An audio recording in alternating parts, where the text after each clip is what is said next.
అందరికీ నమస్కారం అండి.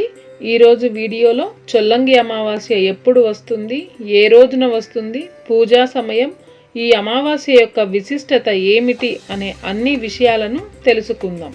చొల్లంగి అమావాస్య పుష్య బహుళ అమావాస్యనే చొల్లంగి అమావాస్య లేదా మౌని అమావాస్య అని కూడా అంటారు. మరి ఈ చొల్లంగి అమావాస్య ఏ రోజు వచ్చిందని తెలుసుకుందామా?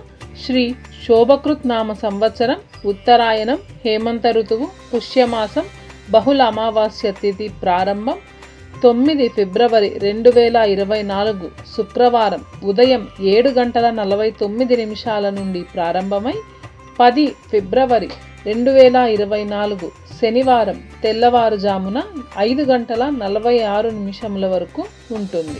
మరి 2 రోజులు వచ్చింది కాబట్టి ఏ రోజు పూజ చేసుకోవాలి అనే విషయానికి వస్తే 9 ఫిబ్రవరి మనకు గడియలు ఉన్నాయి కాబట్టి ఆ రోజున శ్రవణ నక్షత్రం ఉంది కాబట్టి మనం శుక్రవారం రోజున ఈ చొల్లంగి అమావాస్యను జరుపుకోవాలి. మరి చొల్లంగి అమావాస్య యొక్క విశిష్టత ఏంటి అనేది ఇప్పుడు తెలుసుకుందాం. సకల దోషాలకు, మనకున్న కోరికలకు, ఆరోగ్య ప్రాప్తిగా ఆరోగ్యంగా ఉండాలి అనుకున్నప్పుడు ఈ చొల్లంగి అమావాస్య పూజ ఆచరించడం వల్ల ఎంతో శుభం కలుగుతుంది. మౌని అమావాస్య అని కూడా అంటారు కదా. మౌని అమావాస్య అంటే ఆ రోజు మౌనంగా ఉండటం అని అర్థం. పుష్యమాసంలో రవిచంద్రులు మకర రాశిలో కలవడమే మౌని అమావాస్యగా అంటారు. అసలు ఈ అమావాస్యకు అంత విశిష్టత ఎందుకు? ఈ అమావాస్య దీపావళి అమావాస్యతో సమానమని కూడా చెప్తారండి. ఎందుకు అమావాస్య ఇంత విశిష్టత అంటే ఈ అమావాస్య రోజున విష్ణుమూర్తి భూమి మీదకు వైద్య వీర రాఘవ స్వామిగా అవతరించిన దివ్యమైన రోజుగా మన పురాణం చెబుతుంది. మనము అనారోగ్యం నుండి ఆరోగ్యంగా ఆ వీర రాఘవ స్వామిని కొలవడం ద్వారా మనకు ఆరోగ్యం సిద్ధిస్తుందని చెప్తారు. అలాగే ఈ పూజలో 3 విధానాలు ఉన్నాయి. ఈ 3 విధానాల ద్వారా మనం స్వామిని పూజిస్తే చాలా మంచిది. మొట్టమొదటిగా మనకు ఈయన చిత్రపటం కావాలి.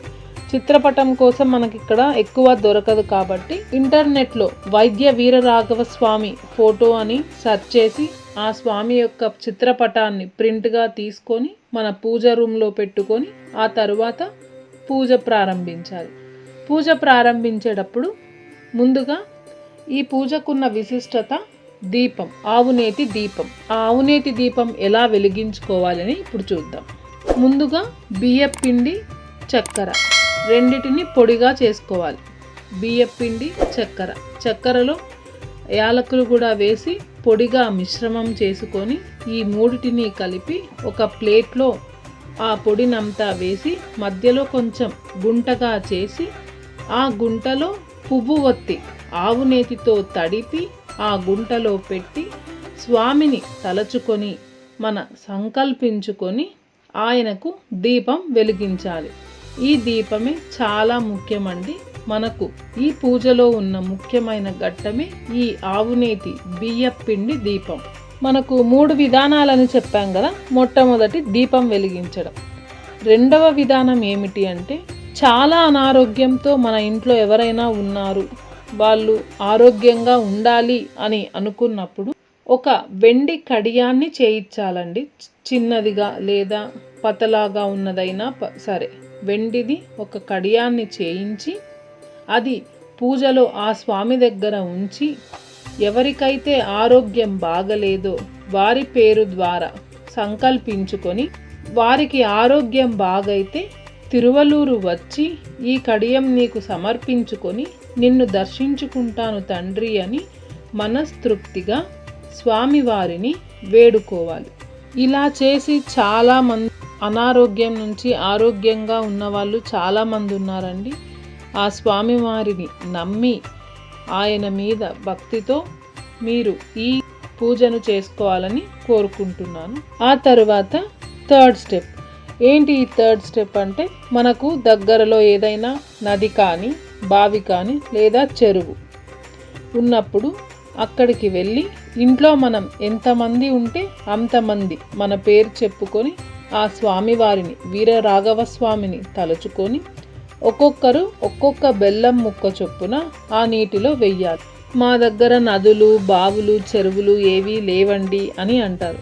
అలాంటప్పుడు మన ఇంటిలోనే ఒక పాత్రలో నీరు తీసుకొని అందులో ఎంతమంది ఉంటే అంతమంది చెరొక బెల్లం ముక్కను వేసి సమర్పించుకొని ఆయనను ఆరాధించాలి. ఇలా అంతా అయిపోయిన తరువాత ఇప్పుడు మనకు స్వామివారి దగ్గర బియ్యపిండి ఆవునేతి దీపం వెలిగించాం కదా అండి, ఆ బియ్యపిండిని ఆవునేతి మిశ్రమంతో మొత్తం అంతగా ఉండలుగా చేసి ఇంట్లో వాళ్ళు ఆ ప్రసాదాన్ని స్వీకరించాలి. ఇలా చేసి ఆరోగ్యంగా ఉన్నవాళ్ళు చాలామంది ఉన్నారండి. ఈ మౌని అమావాస్యకు అంత విశిష్టత ఉంది.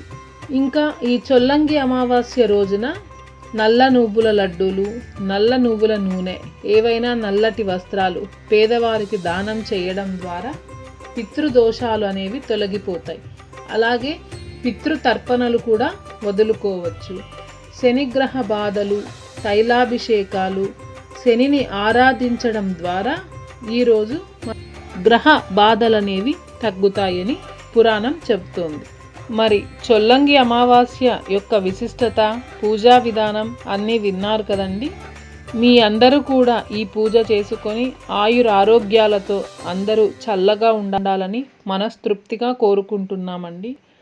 మరిన్ని ఆధ్యాత్మిక వీడియోల కోసం మా ఛానల్ను సబ్స్క్రైబ్ చేసి, ఈ వీడియో నచ్చినట్లయితే లైక్ చేసి షేర్ చేయండి.